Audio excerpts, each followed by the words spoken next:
هذا فوق يا سفيرنا mid walba nooc uu ka cabsadaya nin walba uu nooc waaye. sax adigu ma weydiin karaa mise ma soo marin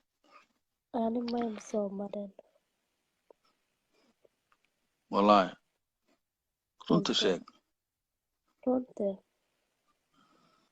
intaa noo sheegaysa just waa iska fikirti miya waa iska fikiraha maxaa qof weyn oo aqli laahay ma waa soo qof weyn oo aqli laa laakiin warka bedel hayde warka bedel hay yah warka bedel ma dhahda warka bedel kina wadid bedel waayo dadka hadda ani maxay dhahoya naag waanan waaye naagta wax mala wax leed soo quran ani marka kusoo galay kusoo batay mujeedida aadi aad wallahi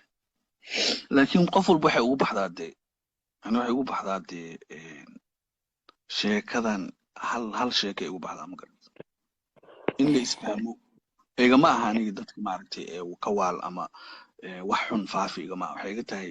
waxa la isfahmo hadda wax badanaa noo sheegtay mugta waxa dhacday gabdhaha wax weyn waa la gelin karaa laakiin waa in jabjab laga dhigaa lama wada gelin karo waa la naxariistaa soo ma ya in isdhexgalka bulshada in la faafiyo isfahanka way jirtaa mugta rag badanaa hadda jiro oo dhalinyaro wax guursanayaan si u soo ordayaan dalab bay iska siinayaan mugta ya may mid guursana u sheegayno dhalinyaro jirta hadda guursanayso way iska soo ordayaan shab bay iska siinayaan meeshii oo waxba la soo diyaarin ma garatay saas lama rabo in la soo diyaariyo waa sooma صح gabadha in la soo diyaariyo waa la soo dhuudhuuqo la shabaashiyo la tataabto balaayo isku ay qoyaan noqoto horta midaan ku weydiinaya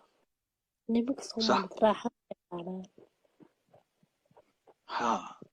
waa maqlay badanaa waa maqlay sheekadaas laakiin ma hubo kolley dacayada u malaynayna mataqaaniin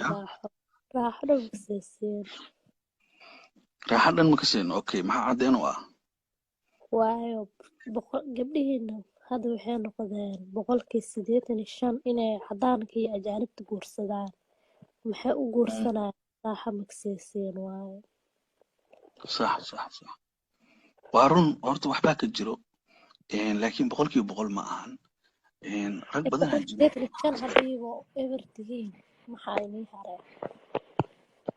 100% meeqo 80 waa wax badan waaye